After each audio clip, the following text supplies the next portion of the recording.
والسلام علیکم ورحمۃ اللہ وبرکاتہ۔ تھا غریبوں کا کوئی پرسان حال نہیں، غریبوں کا کوئی مددگار نہیں، غریبوں کا کوئی غم گسار نہیں، مگر آؤ میرے آقا علیہ الصلوۃ و تسلیم کا انداز کیا ہے۔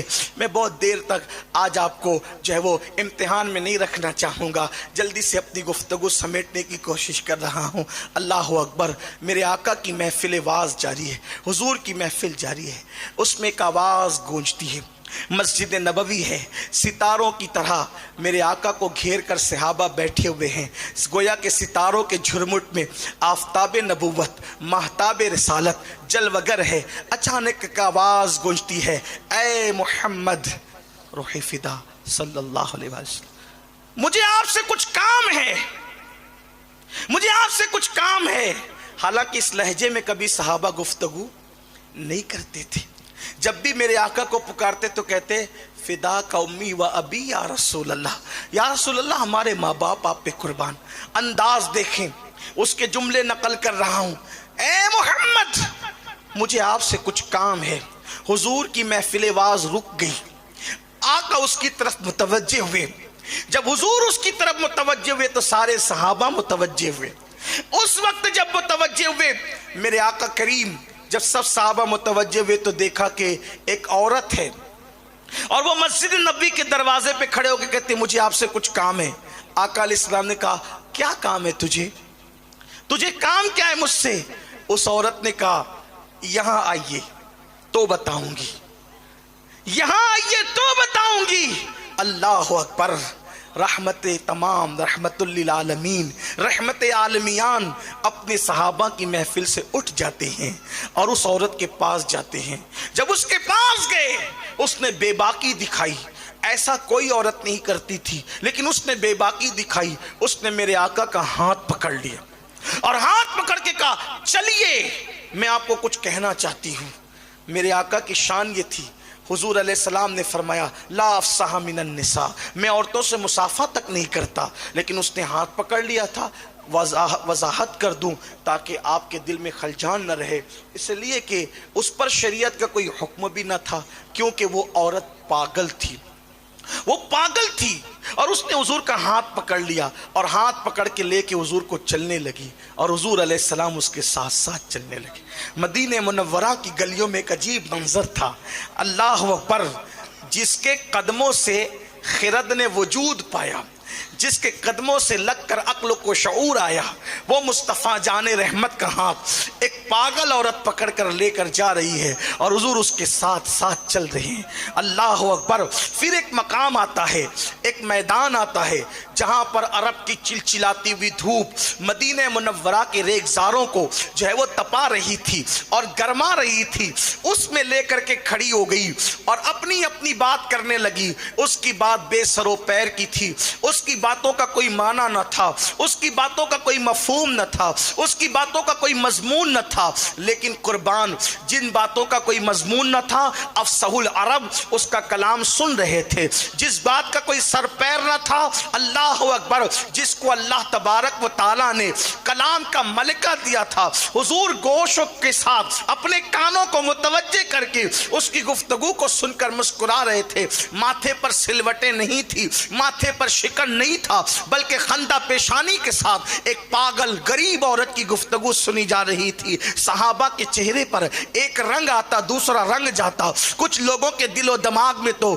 یہ تصور اور خیالات اٹھ رہے تھے اور جنم لے رہے تھے ابھی حضور علیہ السلام یہاں سے ہٹے اس بدبخت کو اس بے ادبی کا مزہ چکھایا جائے اور بتایا جائے کہ دھوپ میں چلچلاتی دھوپ میں محبوب خدا کو کھڑے رکھ کر کے ان کے سامنے بکواس کرنے کا انجام کیا ہے۔ وہ بولتی رہی، وہ کیا بول رہی تھی کوئی سمجھ نہیں پا رہا تھا، لیکن جب وہ جانے لگی تو جاتے جاتے حضور نے اس کو ایک ہی جملہ کہا پوری گفتگو سن کر کے، جس جملے کو سن کر کے سب کے جذبات انتقام کے سرد پڑ گئے، سب کے جذبات انتقام سرد پڑ گئے۔ اللہ اکبر۔ اور وہ جملے کیا تھے جو حضور علیہ السلام نے فرمایا؟ جب وہ پاگل جانے لگی تو میرے آقا نے فرمایا کوئی بات نہیں، جب کوئی تیری بات پورے مدینہ منورہ میں نہ سنا کرے، جب کوئی تیری بات نہ سنا کرے، اس وقت تو میرے پاس آیا کر اور مجھے اپنا حال دل سنایا کر، میں تیری بات سننے کے لیے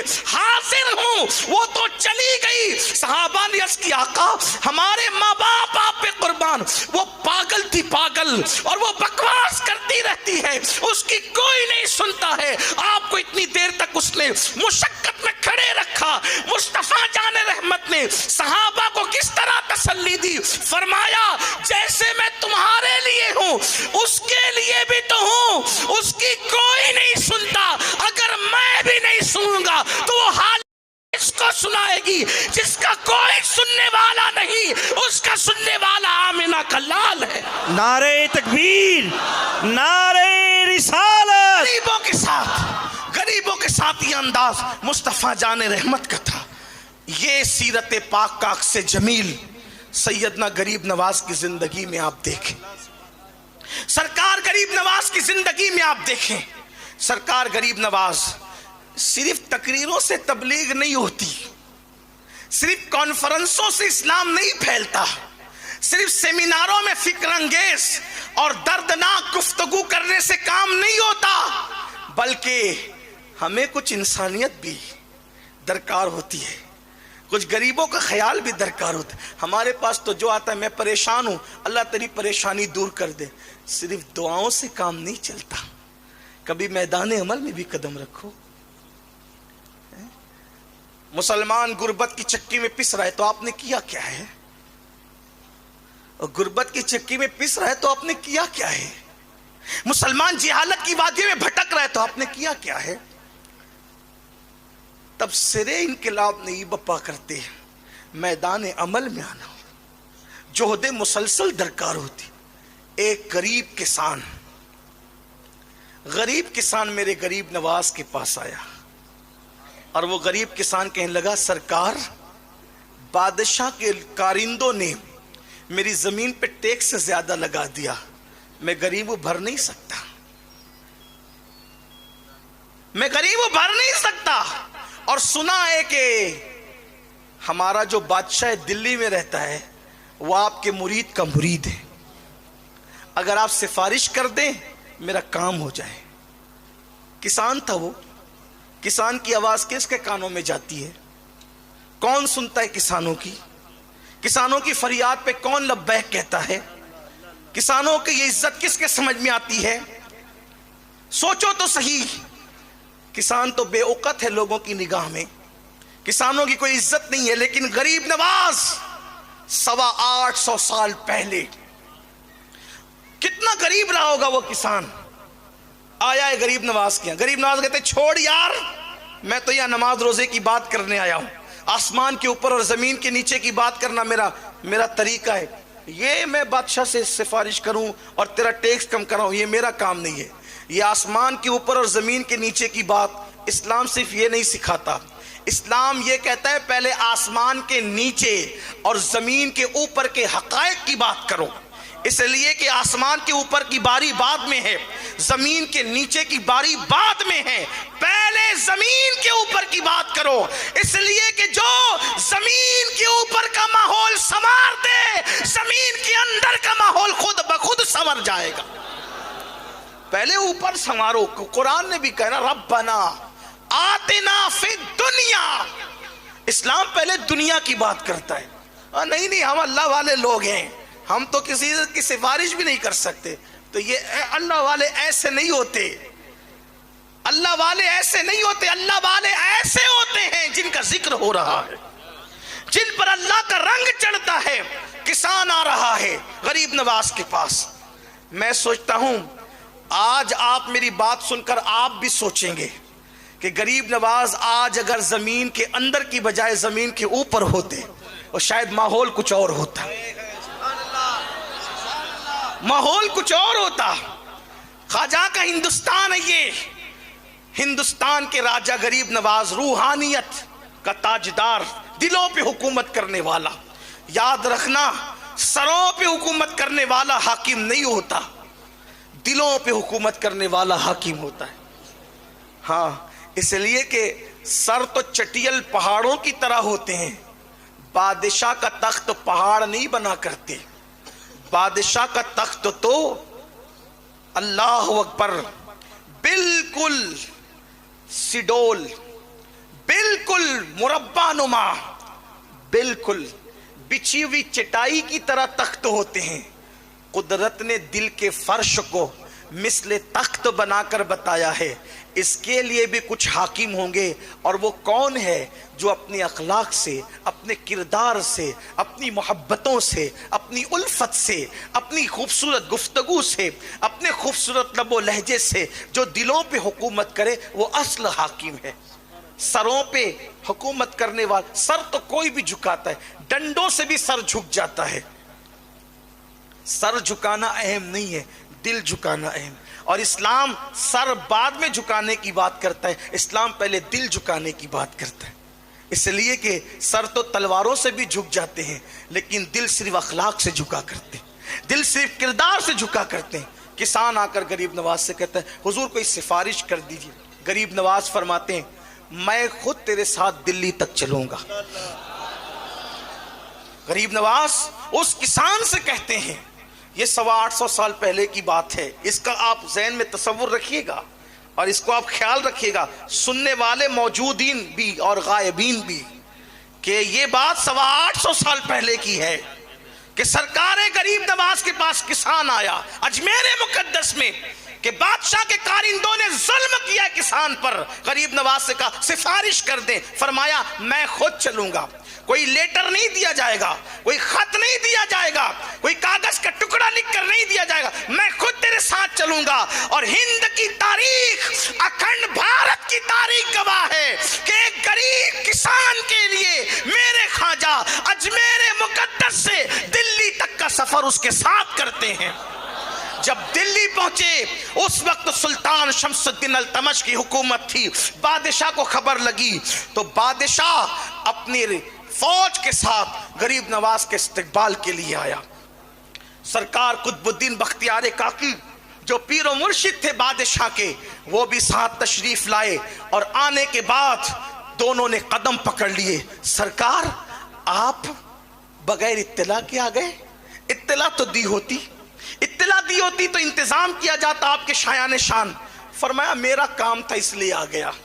جب کام اپنا ہوتا ہے تو اسی طرح آیا جاتا ہے، اطلاعیں نہیں کی جاتی. حضور آپ کا کیا کام؟ آپ نے ہمیں نوازا، آپ نے ہمیں عطا کیا، جو سب رعنائیاں ہیں، جو سب عیش و عشرت ہے، سب آپ کی دعاؤں کی برکت ہے. حکومت آپ کی دعاؤں کی برکت، سلطنت آپ کی دعاؤں کی برکت، ناز و نم آپ کی دعاؤں کی برکت، سب تو آپ کی دعاؤں کی برکت سے ہے. آپ کو کیا کام آ گیا؟ تو غریب نواز نے فرمایا یہ کسان ہے، آپ کے کارندوں نے اس پر ٹیکس اس کی طاقت سے زیادہ لگا دیا ہے، تو میں آ گیا ہوں کہ اس کی سفارش لے کر کے کہ اس کو کم کرو یا معاف کر دو. کسان پہ ظلم مت کرو، کسان پہ ظلم مت کرو، اس لیے کہ ظلم کی عمر زیادہ نہیں ہوتی. ہر ظالم کو اس کے ظلم کا مزہ چکھایا جاتا ہے. بادشاہ نے کہا حضور معاف کر دے، مجھے پتا نہیں تھا یہ کارندوں کی، سپاہیوں کی یا وہاں کے لوگوں کی ناکارگی کی وجہ سے ہوا ہے، لیکن حضور یہ ٹیکس تو معاف کیا جائے گا، مسئلہ حل کر دیا جائے گا کیونکہ آپ تشریف لائے ہیں. آپ نے کیوں تکلیف کی؟ آپ خط دیتے تو بھی کام ہوتا، خط کی بھی ضرورت نہیں تھی، اس کو بھیج دیتے اپنا نام لے کر کے، آپ کا نام بھی آ کے بولتا تو بھی کام ہو جاتا. غریب نواز فرماتے ہیں مجھے بھی پتا تھا کہ میرے نام سے بھی اس کا کام ہو جاتا، لیکن اس کے ساتھ چل کر قدم با قدم اس لیے آیا ہوں کہ اس کا کام تو یوں بھی ہو جاتا، لیکن ہر قدم پر جو اس غریب کو خوشی مل رہی تھی وہ خوشی کہاں ملتی. اور میرے نانا مصطفیٰ جان رحمت کا فرمان ہے جو کسی کا دل خوش کر دے اللہ بھی اس سے خوش ہو جاتا ہے. نعرہ تکبیر، نعرہ رسالت، خواجہ کا ہندوستان، حضور سید امین القادری، نعرہ جو کسی کی مدد کے لیے، ضرورت مند کی مدد کے لیے اس کے ساتھ چلتا ہے، سنو، جو کسی ضرورت مند کی مدد کے لیے اس کے ساتھ چلتا ہے، ہر قدم پر اسے مسجد نبوی میں 2 مہینے کے اعتکاف کا ثواب عطا کیا جاتا ہے۔ یہ اجر تو بیٹھے بیٹھے نہیں ملتا، اس لیے میں اس کی سفارش کے لیے آ گیا ہوں۔ یہ تھا سیرت کا وہ پہلو۔ سید امین آپ کا ادنا